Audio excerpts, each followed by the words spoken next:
to understand what is the position of the government. You seem to care. You're saying you're taking care of the poorest of the poor, but you are also allowing the increase of electricity units price by 3 rupees. How is this okay? Also, one second. Let me go across to some others as well. On top of that, the contours, Dr. Sudha, the contours of this electricity scheme are now absolutely different to what was announced. How is it that this will not qualify as a betrayal and trying to fool the public? Yeah, very good evening, Shivani. I would first of all congratulate you that you have been you're speaking the voice of the people of Karnataka. I must say today every citizen of Karnataka is facing this with a lot of conflicts and confusions. So whatever they have created, in fact, they've created the conflicts in the families also by giving 2,000. They're not specified to whom they should give 2,000 for that ladies. First thing. And regarding electricity, it is something called in Hindi, they call it, iske topi uske sar. So this was very much expected by me at least, that they're going to do something of this sort. And the middleman who is paying the tax and everything, he is going to be more taxed, he is going to be more burdened, and they are the one, they're playing their cards very safely, they're thinking. But it is not like that. It is not the opponents of Congress who are arose today or questioning them. It is every citizen of Karnataka are really disheartened by them, and they're questioning, and they're not scared of anything, like the sort of vindictive politics they are playing today. They have removed Praveen Natta's wife from the job. Then regarding the syllabus education system, they try to slash many of the syllabus what was implied by the BJP government. And not only in that, most every day we are coming up with 1 or 2 cases against any of those BJP or any other people who are commenting on the social media. Saying that, I'll come to that later. That's a slightly separate issue. Dr. Sudha, I want to focus on the guarantees today. Mr. Pasha, I want to come to you. Is this a betrayal, or is this just... Of course, this is a betrayal. This is a betrayal. This is a betrayal, okay. Shivani. I'm telling you. No, understood. I'm asking Mr. Pasha this question. To 75 no, I understand. I'm asking Mr. Pasha, the representative of the JDS. Will this qualify as a betrayal, or is this something that was the natural course that, okay, during elections, you say something which is simplified, the fine print only comes after the government comes to power? Well, absolutely, Shivani. I'll coin a different word for this. This is called as the partial delivery of promise. I wouldn't call it as a betrayal, but I would certainly call it as a partial delivery of promise. No doubt, the gentleman from Congress, he needs to understand that no doubt because of these 5 guarantees, the people of Karnataka have completely trusted your guarantees. And you've got a substantial advantage in the election because of these 5 guarantees. Now, as a common citizen of, not as a spokesperson of the JDS, I'm asking you as a common citizen of Karnataka, sir, it is time for you to deliver. When you have reaped the benefits of a majority, a substantial majority with the promises of guarantees, 5 guarantees, it's time for you to deliver the complete guarantees, not the partial delivery. And at the same time, Shivani,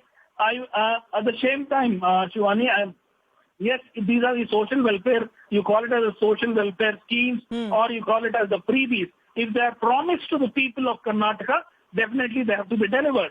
And at the same breath, like when we are a regional party, we definitely question both the national parties. I would want to ask Dr. Sudha and, the senior journalist also who's been vociferously asking for why is it not delivered. I would also want to ask BJP, sir, can you please help us understand what happened to your guarantees? It's been 9 years. What happened to 15 lakhs?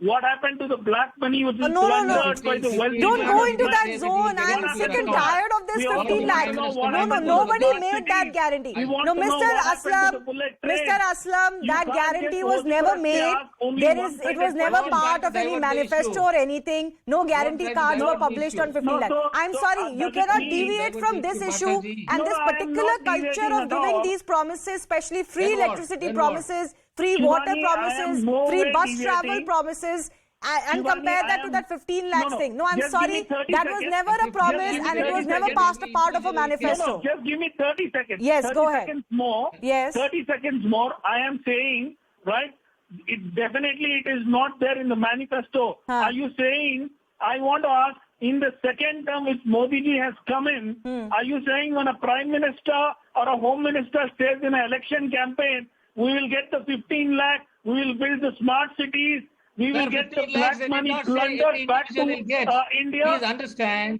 what the government is not a promise.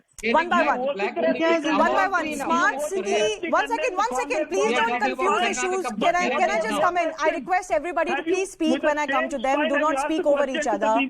Mr. Pasha, I understood your point, but I am not doing any monkey balancing today. And I am not going to ask, when I'm discussing Karnataka guarantees, I'm not going to talk about smart cities. I'll discuss that on the day when I discuss smart cities. And smart cities and bullet trains are a different issue than this 15 lakh thing. That 15 lakh was never a promise. But I am discussing what has happened in Karnataka, and I'm discussing this particular culture of announcing freebies before elections to fight elections. All right, I'm not going to deviate my debate. But yes, Mr. Upadhyay, now I come to the overall question of this culture. You look in Himachal, some of the key promises, which are the biggest vote-garnering promises, haven't been fulfilled. Either it is taking too long or they're not being fulfilled at all. In Punjab, that has happened. The Aam Aadmi Party hasn't fulfilled some of its key promises that they made and won the elections with. Now this is happening in Karnataka. If it goes on like this, I don't think it's going to be that easy to fool the public election after election. I think people will learn this lesson from this, Shivani, because the Congress leaders kept saying that, all these guarantees, you can trust us, you can trust us. In fact, they even gave it in writing. Both Shivkumar and Siddaramaiah have, signed those, cards and given lakhs of families that it has been distributed. So what does it mean? It means nothing but dokha. They're given a dokha to the people. At least they should have done the Delhi model, where they given 200 units free to everyone, irrespective of their consumption, whatever. So up to 200 is free. So why didn't they do that in Karnataka? Okay. That they have not done. Okay, but let me bring in the 1 minute. Very quickly. 30 seconds, Shivani. Yeah. Just 30 seconds. You see, the consumption in Karnataka, 1.29 crore households consumes an average of just 68 units. And all these people are hoping that they are able to improve their consumption, get a fridge in the house or get a TV so that we have up to 200 units. Now, what have you done? You have just kept it at that level and said 10% more. Yeah, get 10% extra and get that much free as long as it's under 200 units per month. They'll get 75 units. What about 200 units he promised? Right. So this that's a fair question. That's a fair question to ask. But